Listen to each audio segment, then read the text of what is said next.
Assalamualaikum warahmatullahi wabarakatuh. Perkenalkan, nama saya Natasha Aprilia dengan NIM 08011282227062 mata kuliah algoritma dan pemrograman. Di sini saya akan menjelaskan soal nomor 2, yaitu buat program secara rekursif untuk menghitung jumlah deret pangkat sebagai berikut. Contohnya dengan inputannya itu 4.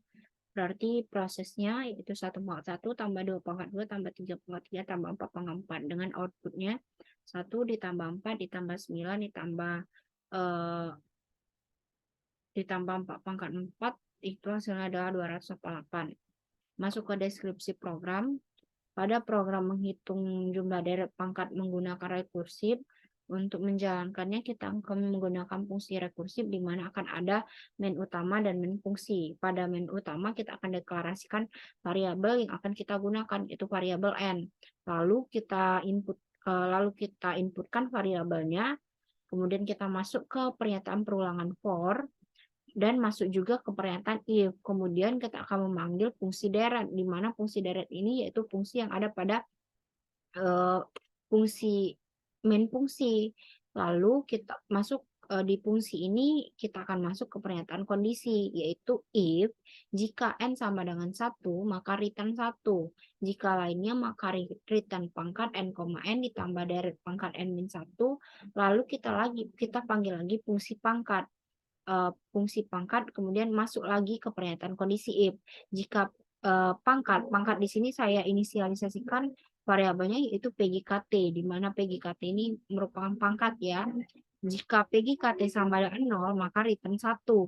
Jika lainnya, maka return angka dikali pangkat, angka, pangkat min 1. Setelah itu kita akan kembalikan nilai yang sudah kita dapat ke main utama, dan main utama akan mencetak hasil dan keluarannya. Lalu kita akan melihat pseudocode-nya.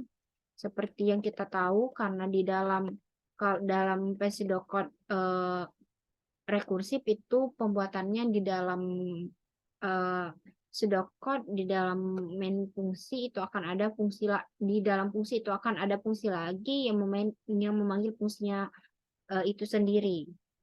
Jadi di sini bisa kita lihat untuk mengawali pemrograman di awal dengan begin, kemudian variabel yang akan kita gunakan yaitu input variabel n dengan tipe data integer, lalu kita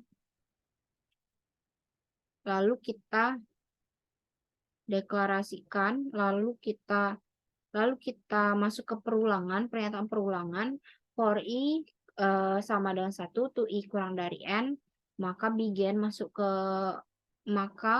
write cetak i sama pangkat, tanda pangkat yang seperti V terbalik, lalu i, kemudian kita deklarasikan i sama dengan i plus 1, masuk pernyataan kondisi if. Jika i kurang dari n, begin, maka cetak plus n untuk mengakhiri begin yang ini.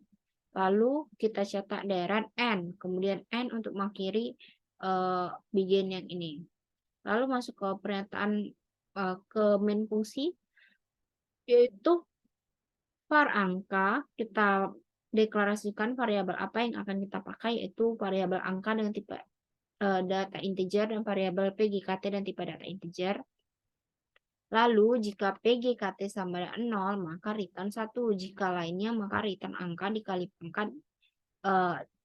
pangkat angka min parameternya yaitu angka, PGKT min 1. Lalu masuk juga ke main fungsi kedua, yaitu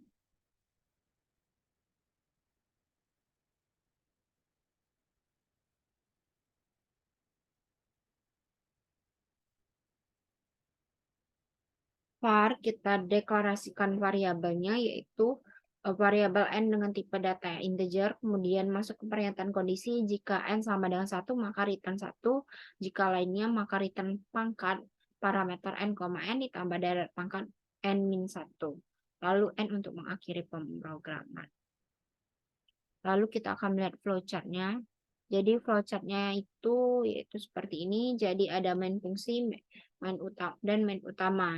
Di mana yang pertama kita lihat dulu di sini diawali dengan start, semuanya diawali dengan start karena merupakan tanda untuk sebagai tanda terminator ini untuk mengawali dan mengakhiri sebuah pemrograman, lalu diikuti dengan inputannya dan masuk ke perulangannya, cetak ini atau masuk ke sini dan i++, maka masuk lagi ke perulangan ini sampai dia tidak memenuhi lagi.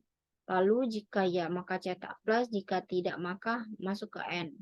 Sama seperti ini, kita awali dengan start, lalu masuk ke pernyataan perulangan i sama dengan 1, maka masuk ke proses pangkat parameter n, n ditambah deret n-1. Jika benar tadi, maka dia masuk ke, jika benar dia 1, maka jika sudah dari ini sama ini, maka dia akan berakhir di N. Lalu start, sama seperti tadi untuk mengawali pemrograman, lalu di sini tanda berlaku tupat yaitu sebagai pernyataan if atau pernyataan kondisi.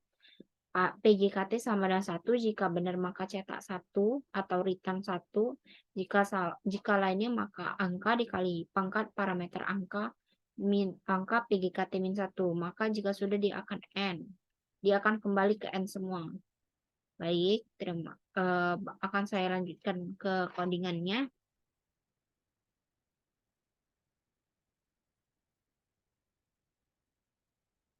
Jadi di sini kita gunakan include IOStream karena menggunakan fungsi file seperti cin, cout, dan inline. Lalu seperti biasa using namespace std dan kita baca dulu in main-nya. Jadi di in main ini kita deklarasikan dulu variabel n dengan tipe data integer, lalu kita cetak di layar, masukkan banyak deret dengan inputan n, lalu cout deret masuk ke perulangan, pernyataan perulangan inti sama dengan 1, variabel i tipe data integer sama dengan 1, i kurang dari sama dengan n, dan i++ cetak i dengan inputan tanda pangkat yang diapit oleh tanda petik. Lalu jika i kurang dari 0, maka cetak tanda tambah diikuti tanda petik. Lalu kita cetak lagi n-line sebagai enter, lalu cetak lagi cout jumlah deret dengan inputan deret pangkat n, parameternya n, lalu n-line kita cetak di layar yaitu jumlah deret, kemudian dengan inputan deret pangkat parameter n, lalu n-line sebagai enter. Jadi dan diakhiri dengan tanda tutup kurung kurawal. Baiklah, terima kasih. Jadi ini adalah penjelasan saya mengenai soal nomor 2. Terima kasih. Wassalamualaikum warahmatullahi wabarakatuh.